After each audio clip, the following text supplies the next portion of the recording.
তো নমস্কাৰ বন্ধুসকল, আজি মোৰ ৰাতিপুৱা হৈছে 7:40 মানে উঠোতে অলপ দেৰি হৈ গ'ল, পলম হৈ গ'ল। মই এনেও মানে আপোনাৰ মুখ চুখ ফুলি আছে, এতিয়াও দেখিছেই চাগে। মানে মই ৰাতিপুৱা আগতে উঠিছিলোঁ, এতিয়া আকৌ উঠা কৰিব লাগিব। মানে এক্সাৰচাইজ কৰিবলৈ উঠিছিলোঁ, ৰাতিপুৱা খোজকাঢ়োঁ, অলপ এক্সাৰচাইজ কৰোঁ, সেনেকুৱা কিবা কিবি কৰোঁ, মানে সেইকাৰণে উঠিছিলোঁ আগতে। কিন্তু এতিয়া দুদিনমানৰ পৰা মানে এলাহটো অলপ বাঢ়ি গৈছে। এলাহ কৰিলেতো নহ'ব, আকৌ মানে উঠিব লাগিব। ভাতকেইটা যোগাৰ কৰি আছোঁ। এইফালে কণ বিলাহী ঠাৰিকেইটা গুচাই লৈছোঁ। কণ বিলাহী এতিয়া মানে হেৰিৰ লগত ভাজিম, মানে বিলাহীৰ লগত কণী। কেনেকুৱা মজা লাগে নহয় খাই বন্ধুসকল। আজি আমাৰ ঘৰত খাবলৈ এটাও কণী নাই, সেয়েহে মই কুকুৰাৰ কণী এটাকে ল'লোঁ। এইফালে কেৰাহী গৰম কৰি দিছোঁ, ইয়াত তেল দিলোঁ অলপ। তেল মই বেছি ইমান নাখাওঁ, জাষ্ট অলপে দিছোঁ, বেছি নাই দিয়া। মই এই ফোৰণকেইটা অলপ ফুটাই দিওঁ, হৈ গ'ল। হৈছে পিঁয়াজো এক পিচ ডাঙৰকৈ থাকি গ'ল পিঁয়াজো।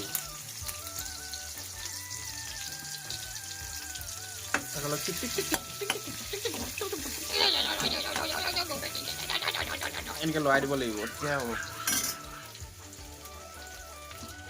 পকি আছে, একদম ফেভৰেট বস্তু মোৰ এইকেইটা। মই কেঁচাও খাই দিব পাৰিম, মানে এনেকুৱা মজা লাগে।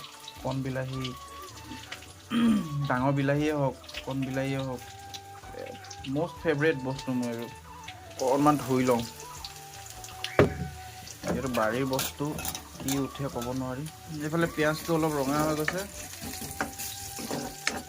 এইকেইটা ভাজি দিয়াৰ পিছত অট'মেটিক নিজে হেৰি হৈ যাব। অলপ আন্ধা আহিছে গাইজ, তো বেয়া চেয়া নাপাব। পাকঘৰটোৱে আমাৰ এনেকুৱা মেনুফেকচাৰিং ডিফেক্ট আছে পাকঘৰটো। কি হ'ল, যোনখন হেৰিখন ইমান নাজানো ন, যে ঘৰ চৰ বনালে কেনেকুৱা কি পদ্ধতিত হেৰি কৰিব লাগে। এতিয়া মানে সেই লোহা চোহা কাম কৰাৰ পৰা মানে অলপ জনা হৈছোঁ। মানে ঘৰ বনালে মানে আপোনালোকক ভাবি চিন্তি বনাব লাগে। এইটো ইয়াত কৰি দে, তাত কৰি দে, হৈ যাব। মিস্ত্ৰীয়ে ক'লে এইটো ইয়াত কৰি দে, সেইটো তাত কৰি দে, সেনেকৈ নহয় মানে আমি বিশেষকৈ আমি পস্তাইছোঁ ঘৰ বনালে। সেইটো টাইমত মই গমো পোৱা নাছিলোঁ যে এনেকৈ কৰিলে এনেকুৱা হেৰি হয়। এতিয়াতো 10টা মানুহক মই শিকাম, মানে এনেকুৱা হয়। বাহিৰত ঘূৰি এটা কথা কয়, মানে এটা কথা আছে, মানে আপোনাৰ বাহিৰত যিমানে ঘূৰিব আপুনি, সিমানে আপোনাৰ এইটো শ্বাৰ্প হ'ব। ভাজি ল'লোঁ, ইয়াত এতিয়া কণীটো মই ভাঙি দিম। কণীটো এইটো হাততে লৈ আছোঁ। এইফালে কণীটো মই ভাঙি দিলোঁ ইয়াত, মানে এটা নহয় 2টা কণী দিছোঁ। এইফালে আন্দা আৰু তেল নিমখ লৈ লৈছোঁ, আৰু ইয়াৰ তলতে ভাতকেইটা আছে, আৰু গৰম ভাত। কণী টেষ্ট কৰি চাওঁ অলপ। পাৰফেক্ট, ৰ'ব খাই লওঁ ভাতকেইটা। ৰাতিপুৱা ভাত